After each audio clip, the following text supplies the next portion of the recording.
8th पे commission की ये अपडेट कर देगी पेंशन धारकों की बल्ले बल्ले। अगर आप भी नहीं जानते हैं तो इस वीडियो को लास्ट तक देखिएगा।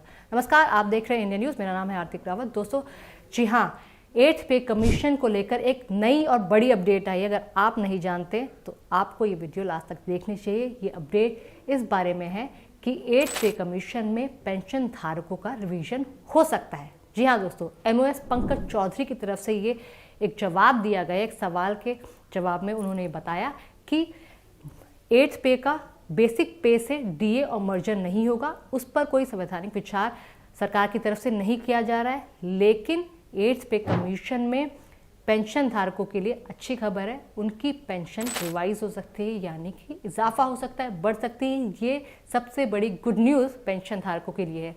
दूसरा मैं आपको बता दूं, पार्लियामेंट सेशन के पहले दिन ही पंकज चौधरी ने क्लियर कर दिया था कि सरकार बेसिक पे के साथ DA मर्ज करने के विचार में नहीं है। बिल्कुल भी ऐसा नहीं किया जाएगा, क्योंकि साल 2024 के जनवरी महीने में भी 50% तक का इजाफा ऑलरेडी हो चुका है, DA हाइक ऑलरेडी हो चुकी है। तो बेसिक पे के साथ मर्जर करना बेवकूफ़ी होगी और वो अमाउंट बहुत ज़्यादा होगा। लेकिन पेंशन धारकों की पेंशन रिवाइज करने की बात पंकज चौधरी की तरफ से ज़रूर की गई है। उन्होंने कहा है कि 3 नवंबर 2025 को जब से 8th पे कमीशन का TOR आया है, उसके बाद से ही उसमें ये कंडीशन विचाराधीन है कि पेंशन धारकों की पेंशन रिवाइज होगी। लेकिन इस पर यह अपडेट नहीं है कि कितनी पेंशन रिवाइज होगी, लेकिन रिवाइज होगी तो बढ़ोतरी ज़रूर होगी, इजाफा ज़रूर होगा। यानी कि केंद्रीय कर्मचारियों के लिए नहीं, लेकिन पेंशन धारकों के लिए बहुत अच्छी खबर है। इसके अलावा टर्म्स ऑफ रेफरेंस में कई सारी ऐसी बातें भी की गई हैं जो पेंशन धारकों के लिए कम से कम गुड न्यूज़ लेकर आ सकती है।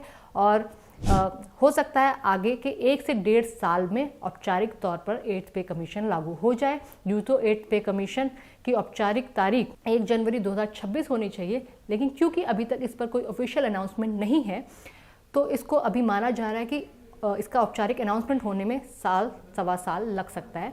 हालांकि मैं आपको बता दूं, 7th पे कमीशन की आखिरी जो तारीख है वो 31 दिसंबर 2025 है, क्योंकि कोई भी पे कमीशन 10 साल तक का होता है। तो 7th पे कमीशन अपना औपचारिक ऑफिशियल साल का टेन्योर जो 10 साल का है वो पूरा कर चुका है।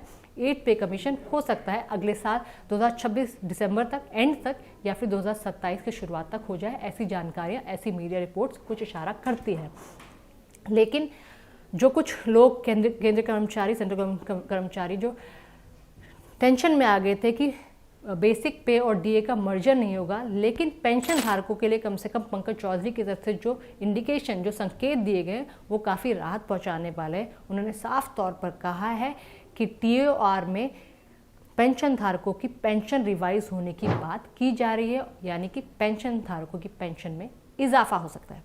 तो दोस्तों, क्या आप जानते थे ये काम की बात, काम की खबर? अगर आपके आसपास भी, आपकी फैमिली में या फिर आस पड़ोस में कोई भी पेंशन धारक है तो उसको ये गुड न्यूज़, ये अपडेट ज़रूर दीजिएगा। नमस्कार।